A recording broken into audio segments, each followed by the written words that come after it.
watching Griffon Sports Insider, presented by Spine and Sport Physical Therapy. Now, here are your hosts, Brett Easley and Ryan Menley.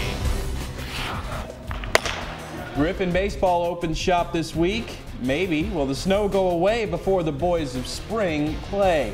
Hello and welcome to GSI. We'll talk Diamonds in a bit, but first, it's must-win week for Western basketball. I'm back. Good to be back, by the way. You let me back on the set. Both Griffon teams fighting for their postseason lives. Any loss from here on out could knock them out. Their road trip continues this week to Lincoln and Truman. Before we look ahead, we look back to the big rivalry weekend. Last place Griffon men took first place Northwest down to the wire.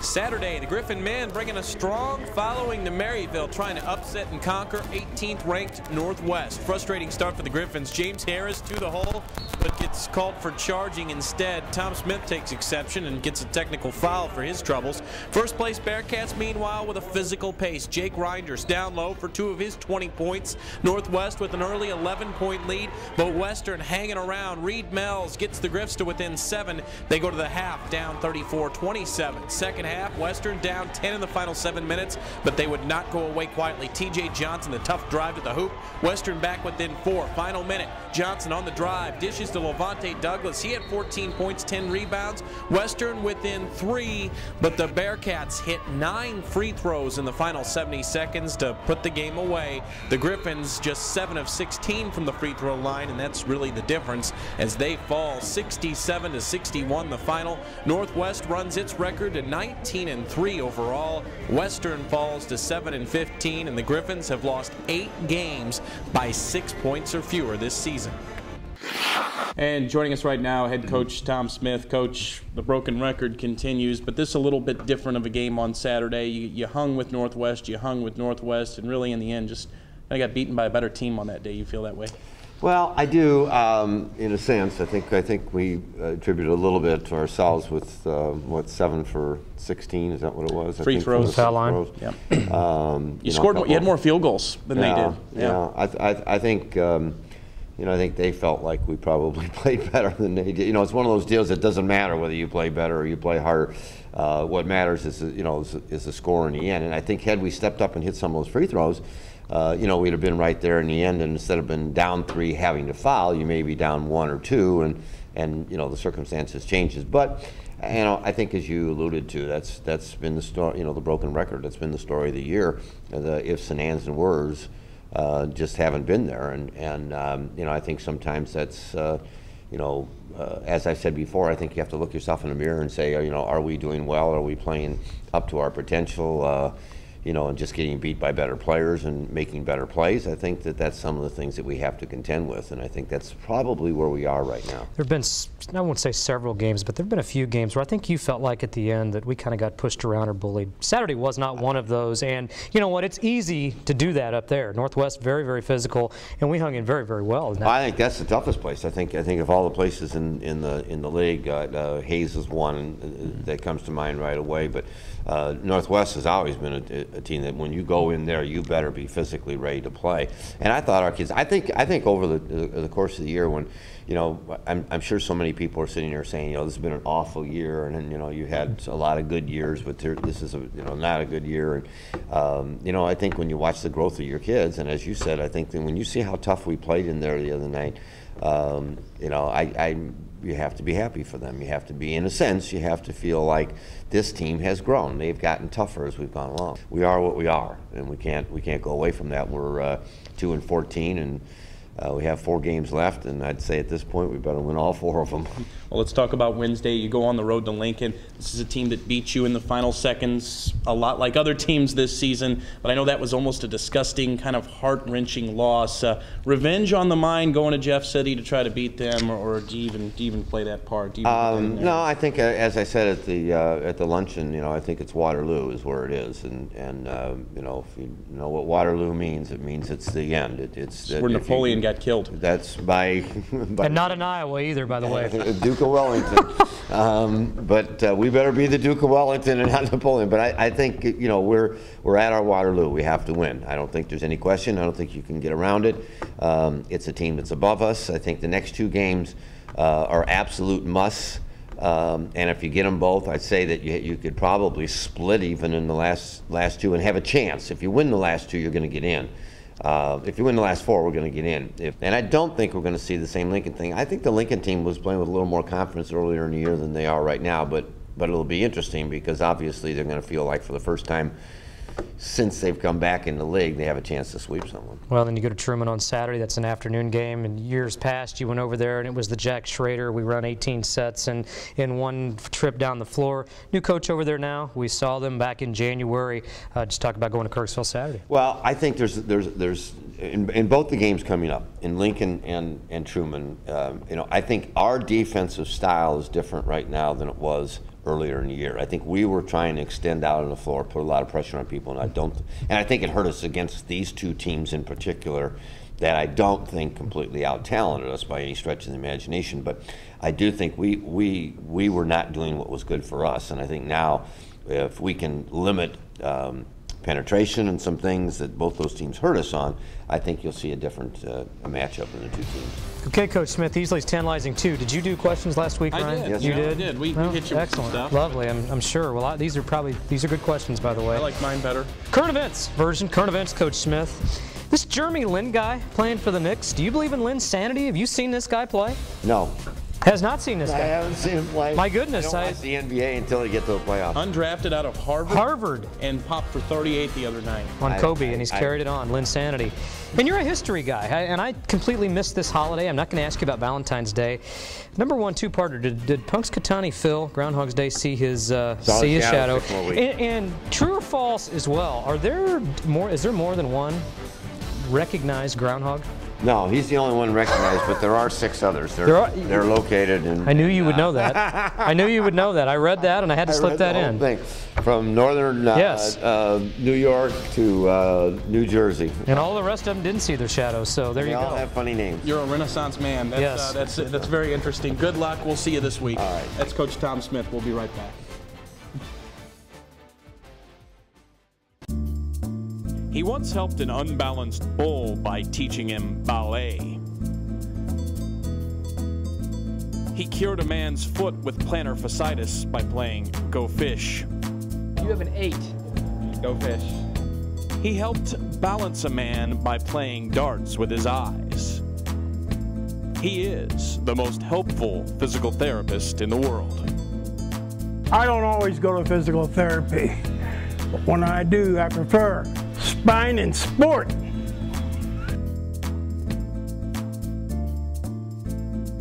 Stay healthy, my friends. The most helpful physical therapist in the world on rocker shoes. No.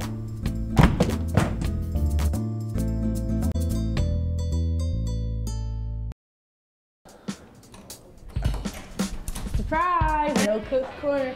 This is Bear's backyard. We're going to show you around our locker room. Okay? First off, we want you to meet Bob. You know, this is our good luck charm. He once was a lion, you know, and he's had a little plastic surgery. He's got a beak now to me because he wanted to fit in around here, okay? So that's our good luck charm. Right here, we got this grand 60-inch plasma. Okay, this is our favorite show. It's called Snow. You know, we watch that pretty much every day. Gets us pumped up before the game. So, I'll show you around the locker room. First stop, we got Hy-Vee Pharmacy. Callie's got everything you need. Callie, can I get a little spray? You know, we got deodorant in there, foot deodorizer, Arm & Hammer, inhalers, anything you need. Callie's got it. Thanks. Here's Cook's Corner, you know. She's doing whatever she's doing. Oh, okay, yeah. So in the basketball locker room, she's fixing her racket. Okay. So this also, you need basketball clothes? Jess has got it. We've got black socks, black shirt. I'm pretty sure there's some shorts in there. I can't say how clean it is. We got a ping pong ball, you know, that's cool. You need duct tape for any reason, plus it's yellow, so, you know, Cook's Corner. Oh yeah, and right here, this is all the shoes. You need a pair of shoes? It's right here. No, it's not. Nothing for you. Why you got so many shoes? I don't know. Why you got the sombrero on? I don't know. Well, you know, anything happens in Bear's backyard. So if you want to come by, just knock on the door. We do charge $1, but you can come watch snow with us, hang out with Bob. See you later. You gotta go, that's it. You gotta go, man. Over. Get out! Get out! You gotta get out. Go. Come on, let's go. There's the door. There's the door. You don't gotta go home, but you gotta get the heck out of here.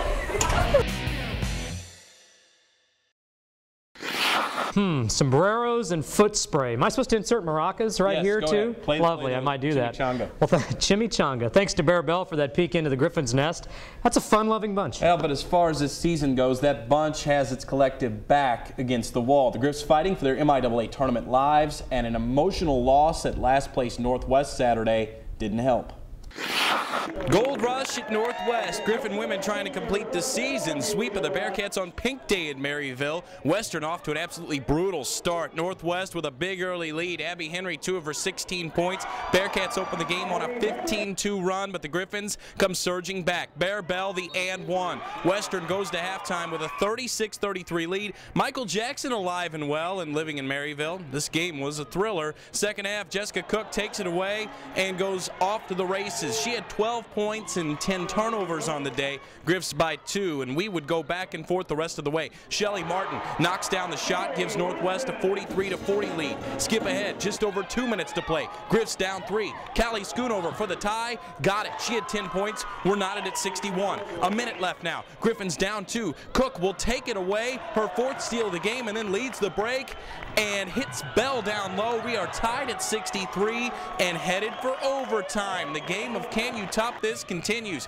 Bearcats giving Bell room to shoot. She makes them pay. Season high 19 points for Bear. Western up 68-66. Final 30 seconds now. Griff still up to Northwest with the ball. Martin the open 3 from the corner.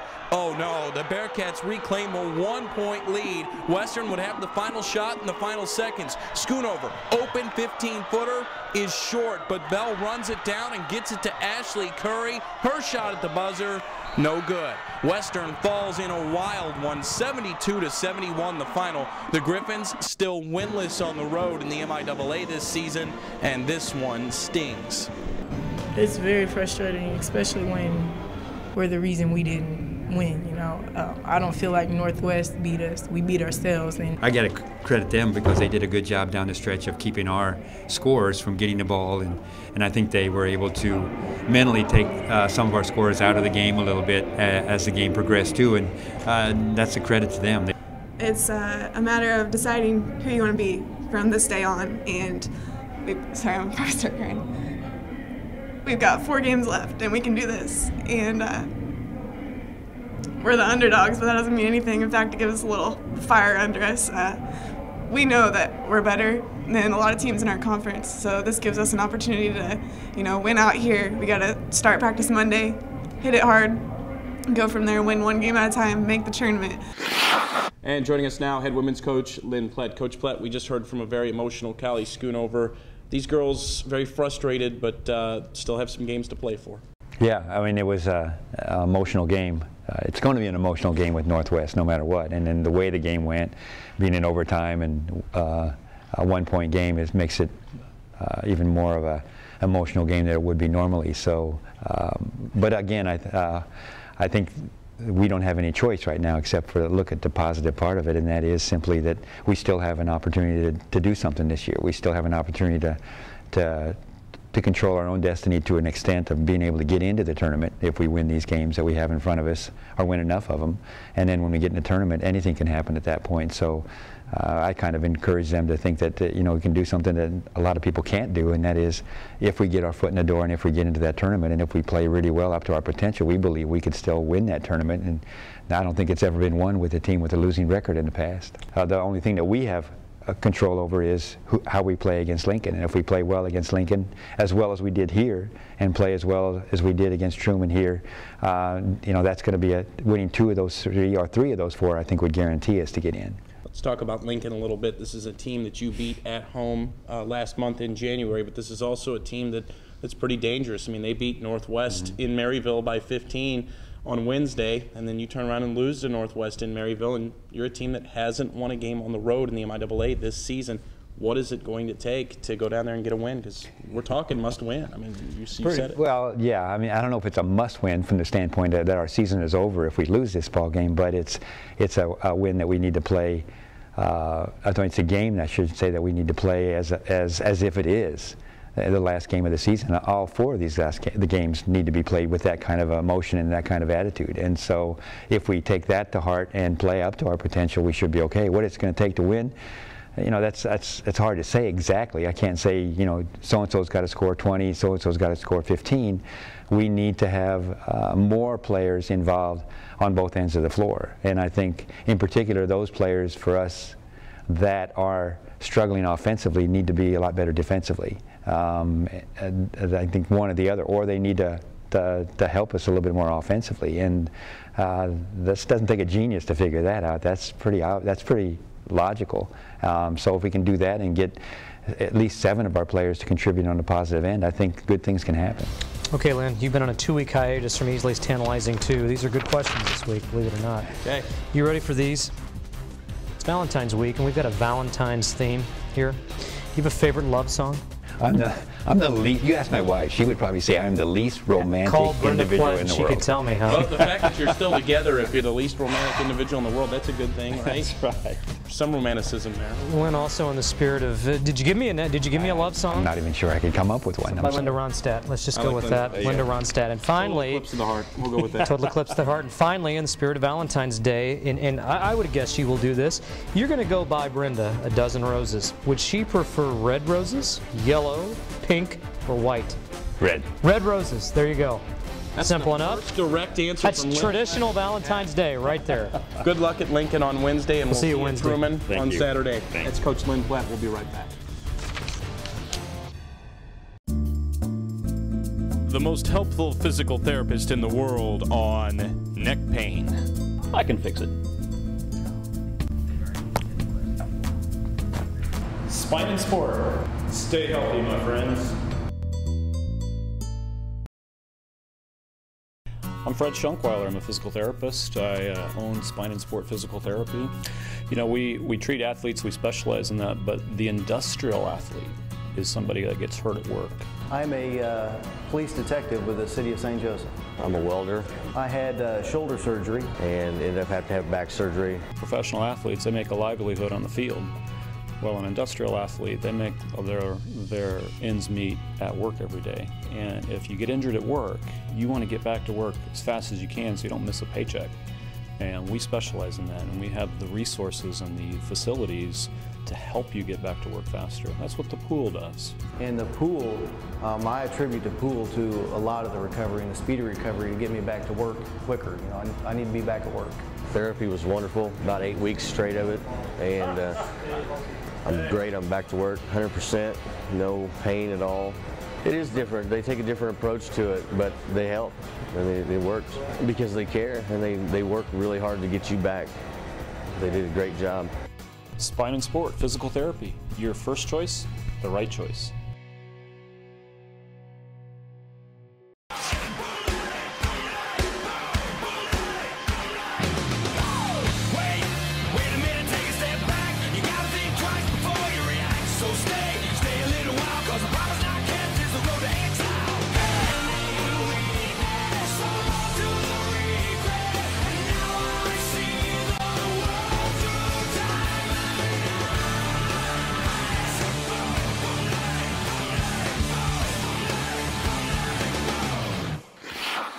Welcome back. Griffon Baseball opens 2012 this week on the road. They're heading south to Florence, Alabama Friday for a weekend series at North Alabama. Good thing they're not opening at home. Also a good thing they've got that cool big indoor facility to practice in. The Griffons return a ton of talent from last year's team, including their top 3 pitchers, but Coach Buzz Verduzco thinks his offensive firepower will be the strength. Griff's ready to put it on display this Saturday. I really want to be able to, for us this weekend to be able to score some runs. And anything shy of that, I think, will be a disappointment. I think if we go down and not hit the ball like we're capable, and it's been really nice that we could evaluate them over the last week and a half, 2 weeks when we had the good weather, to get them some confidence so they're not coming right out of the field house, so to speak, and trying to jump into a live game. So, we want to be able to get past the first game jitters, and start playing to our potential as soon as we possibly can. 23rd ranked Griffon softball, meanwhile, already with 6 games under their belts. The Griffons went 4-2 in their opening weekend of tournament play in Arkansas. That included a 1-0 win over Arkansas Monticello, the 12th ranked team in the country. Sophomore pitching ace Jackie Bishop, perfect 3-0 on the year with a .42 ERA, but Coach Bagley says the team still has some strides to make. The Griffons back in action this weekend in Durant, Oklahoma. They'll play 6 games in the Southeastern Oklahoma State Tournament. Western Tennis makes its 2012 debut this Friday. The Griffons coming off a 4-12 season in 2011. They have a very young roster in 12, but will be led by junior Nicole Kerr, who was Western's #1 player last season. Kerr is from Brisbane, Australia. She came to Western to help build the tennis team, but also build robots. She's a robotic engineering major. I would like to build robotic prosthetic limbs. I mean, if you've watched Star Trek before and they have those, I forget the Borgs, that's kind of what robotic engineering is. At least that's what I envision it to be. So. I was looking at I actually got into robotics when I was in New Zealand with my parents, and there were some animatronic dinosaurs and stuff. They had I guess a museum display, and I was like, that's kind of cool. And I don't know how I made the jump from robotic dinosaurs to robotic limbs. It just kind of happened. But it's a natural jump. Yeah, you know. You know, Nicole Kerr may rule the world one day. Divide and conquer. The Griffons open season this Friday at home against Northeastern State University of Oklahoma. And we'll be right back.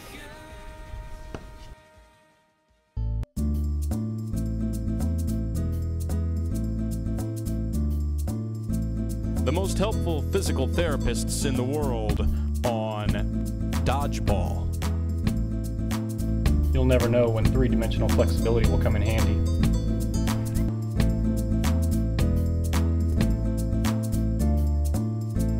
Stay healthy, my friends.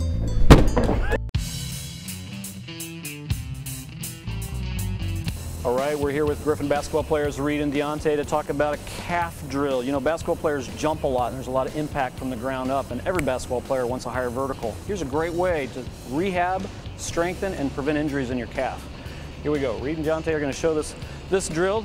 It's a hopping drill. You guys can go ahead and get started. As they hop back and forth, they're hopping in one direction, but they're traveling this way. Meanwhile, they've got a 6-pound medicine ball that they've got to control. Now we're going to hop the other way. A lot of coordination here. Their calf muscles are going to start burning after we get all 3 dimensions. Good job. So that's 1 dimension. Now we're going to turn them sideways. So Reed and Deontay are going to be on this side. Now they're going to travel back at me, but still jumping front to back. Again, their calf muscles are our focus here, but you can see the medicine ball makes them use the whole body. Now they're going to switch the other way. Good job, guys. Perfect. Okay, now we're going to make it a little harder. So same direction, but now they got to twist. They got to rotate. That's going to bring in more core, more obliques. Still the calf muscle is saying, what are you doing up above at that hip? Because those hips are turning. Now we're going to go the other way. Awesome job. Good job, guys. Let's bring it back in. You know, the calf muscle needs the hip to be strong, and as we tweak those dimensions, those hips, also we're helping the calves. That's how we prevent injuries and train like the pros at Spine and Sport.